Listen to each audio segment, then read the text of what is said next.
Colin Kalmbacher of Mediaite has some pretty big news that's not being discussed by the media, but indeed it's happening. So the Trump administration quietly began funding radical Islamic terrorists in Syria last month. So, let's explain. Here's what he says. According to a story recently promoted by Middle Eastern expert Joshua Landis and originally reported by Al Jazeera, the CIA's Train and Equip program for so-called moderate Syrian rebels was restarted in early April after being frozen in February of this year. In no uncertain terms, this means the U.S. is again directly supporting radical Islamic terrorism. Now, of course, for Trump, hypocrisy is daily bread, but on this particular subject, it's especially newsworthy. Then-candidate Trump provoked a hellfire storm in miniature by accusing Barack Obama and Hillary Clinton of founding ISIS. Trump's accusation was a characteristically inarticulate collection of words, but at heart it was neither gibberish nor simply simple-minded grandstanding, and the charge was certainly not lacking in truth.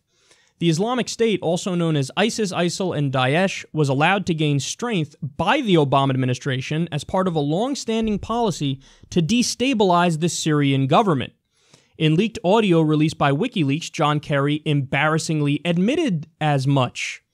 Obama's Syria strategy, not merely a prize-winning blunder but a deliberate policy decision, was outlined in a 2012 Defense Intelligence Agency memo unearthed by the conservative group Judicial Watch and later confirmed by then DIA Director Michael Flynn.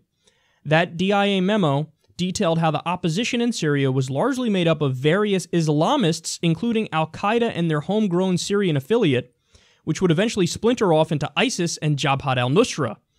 Those predominantly Islamist forces were supported by the U.S., as well as Arab and Turkish allies, in an effort to sick them on the faltering administration of Bashar al-Assad. Okay, so let me explain what he's saying. He's saying, for geopolitical reasons and imperialist reasons and business reasons, so reasons involving our multinational corporations, the U.S. wants regime change in Syria. Why? Well, Syria, you have the Assad government. Assad is not our ally. Assad is aligned with Russia and Iran. Russia and Iran are viewed as our key enemies in the region and what the deep state views as the biggest threat to U.S. hegemony. So, we want to do regime change in Syria. We want to have our own ally in there.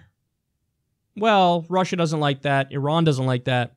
We're acting on behalf of not only ourselves, but the Gulf states and Israel, because they also don't like Assad. So, in order to achieve the goal of ousting Assad, the deep state says, look, man, ends justify the means. And if that means we have to look the other way while we funnel money and weapons to al-Qaeda and their affiliates and various Islamist and jihadist groups in the region, so be it. Because at the end of the day, think about it, man. We're buddy-buddy with Saudi Arabia. They're one of our top allies. What's Saudi Arabia? Saudi Arabia is a Salafi terror state. They have an ultra-right-wing fundamentalist interpretation of Islam, as that's their whole government is based on that. They kill people for sorcery and witchcraft. They don't let people drive. They don't let women drive. They say all atheists are terrorists. So obviously there's no prerequisite for a U.S. regime that we support, that's our ally, that they have to be a free democracy. That's nonsense. So what are we going to do? Overthrow Assad. We don't give a fuck if you replace him with a Saudi-style state in Syria, as long as they're an ally of ours. And that's what we're getting. We're rolling the dice on, okay, topple Assad. Maybe al-Qaeda or ISIS fills the vacuum. Whoops. Or maybe you can get a jihadist regime, an Islamist regime, that's similar to Saudi Arabia that'll do business with us, which is great. So that's what's happening. Now, it was happening under Obama, and then, it was just so obviously a failure that they weren't able to find moderate rebels to actually arm.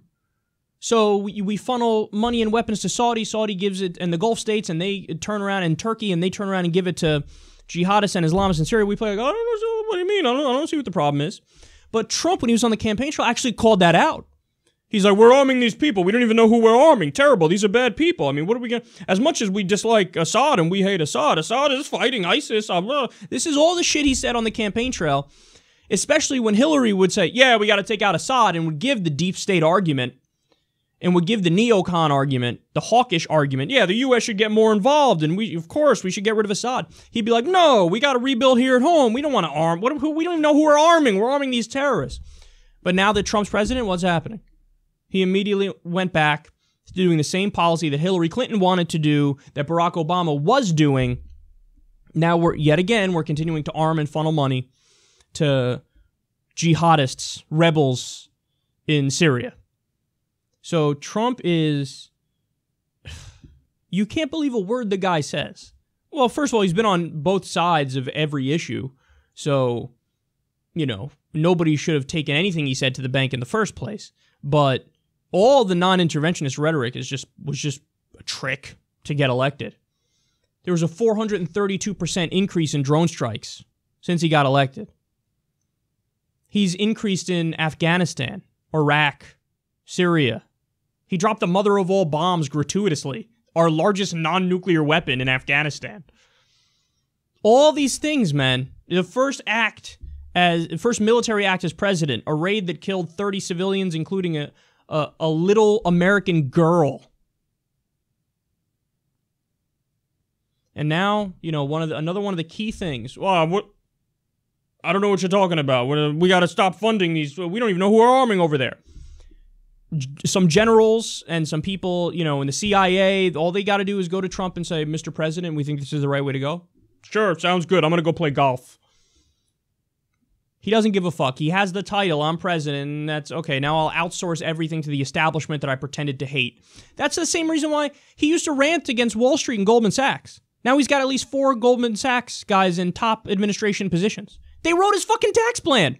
2 Goldman Sachs guys announced Trump's tax plan and gave the fucking provisions on TV. Like, he wasn't even trying to hide it. Yeah, Goldman Sachs, terrible. Anyway, I'm not going to hire Goldman Sachs, and you guys write my tax plan and present it. Thank you very much. What a shameless hypocrite. Unbelievable, man. So, yeah. Donald Trump, Mr. I'm going to get radical Islamic terrorism. Say it with me, folks. Radical Islamic terrorism. That guy is now funding and arming and allying with radical Islamic terrorists, and also snuggling up even more to Saudi Arabia. Just announced a multi-billion-dollar deal to help them further continue their bombing campaign and their slaughter of Yemen, where they're killing women and children and they're blockading the country and starving at least 14 million people. They're one of our radical Islamic terrorists, so it's okay, folks. As long as they're on our team, they could be radical Islamists. Fine with me.